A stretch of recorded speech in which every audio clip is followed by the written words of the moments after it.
ತುಂಬಾ ದಿನದಿಂದ near by ಒಂದು ಒಳ್ಳೆ ದೇವಸ್ಥಾನ ಇಲ್ಲ ಅಂತ ತುಂಬಾನೇ ಬೇಜಾರಾಗಿತ್ತು. ಬಟ್ ಒಂದ್ಸಲ ಈ ದೇವಸ್ಥಾನ ನೋಡಿದ್ಮೇಲೆ ಈ ದೇವಸ್ಥಾನಕ್ಕೆ ಒಂದ್ಸಲಿನಾರ ಹೋಗಿ ಬರ್ಬೇಕು ಅಂತ ಆಸೆ ಆಗಿತ್ತು. ಬಟ್ ಈ ಗಳಿಗೆ ಅಂತೂ ಕೂಡು ಬಂದಿರಲಿಲ್ಲ. ಒಂದ್ಸಲಿ ಗಳಿಗೆ ಕೂಡು ಬಂತು. ನಾನು ಮತ್ತೆ ನನ್ನ ಫ್ರೆಂಡ್ಸು ನನ್ನ ಮಕ್ಕಳೆಲ್ಲ ದೇವಸ್ಥಾನ ಕೊಟ್ಟು ಹಸ್ಬೆಂಡ್ನ ಕರೆದೆ. ಹಸ್ಬೆಂಡ್ ಇಲ್ಲ ಫ್ರೆಂಡ್ಸ್ ಜೊತೆ ಹೋಗ್ತಿದ್ಯಾ, ಫ್ರೆಂಡ್ಸ್ ಜೊತೆ ಹೋಗ್ಬಾ ಅಂತ ಹೇಳಿದ್ರು. ಸರಿ ಅಂತ ಅಂದ್ಬಿಟ್ಟು ನಾವು ಬೇಗೂರ್ ಹತ್ರ ಇರುವ ಪಂಚಲಿಂಗ ನಾಗೇಶ್ವರ ಟೆಂಪಲ್ಗೆ ಅಂತ ಹೊರಟು. ಇಲ್ಲಿ ಬಂದ್ಬಿಟ್ಟು ಇದು 8 ಮತ್ತು 9ನೇ ಶತಮಾನದ ದೇವಸ್ಥಾನ, ಚೋಳರು ಕಟ್ಟಿರುವಂತಹ ಪುರಾತನವಾದ ದೇವಸ್ಥಾನ.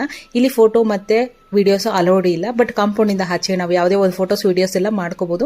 ಅಂದ್ರೆ 5 ಲಿಂಗಗಳನ್ನು ಹೊಂದಿರುವಂತಹ ದೇವಸ್ಥಾನ ಇದು. ತುಂಬಾ ಪುರಾತನವಾಗಿರುವಂತಹ ದೇವಸ್ಥಾನ. ಸೋಮವಾರದಿಂದ ತುಂಬಾನೇ ಶ್ರೇಷ್ಠವಾಗಿ ಪೂಜೆ ಇರುತ್ತೆ, ಅನ್ನ ಪ್ರಸಾದ ಕೂಡ ಇರುತ್ತೆ. ಸೊ ಇಲ್ಲಿ ಬರುವಂತ ಭಕ್ತಾದಿಗಳು ಕೂಡ ಟ್ರಸ್ಟ್ ಅಂತ ನಡೀತಾ ಇರುತ್ತೆ, ಅಲ್ಲಿ ಬೇಕಾದ್ರೆ ಪೇ ಕೂಡ ಮಾಡಬಹುದು. ಸೊ ನಾವೆಲ್ಲ ಪೂಜೆ ಎಲ್ಲ ಮುಗಿಸ್ಕೊಂಡ್ಬಿಟ್ಟು ಆಚೆ ಕಡೆಗೆ ಆಟೋಗೋಸ್ಕರ ವೆಯ್ಟ್ ಮಾಡ್ತಿದ್ವು. ಆಟೋ ಕೂಡ ಬಂತು. ನಾವೆಲ್ಲಿಂದ ದೇವಸ್ಥಾನದಿಂದ ಹೊರಟು ಬಂದ್ವು.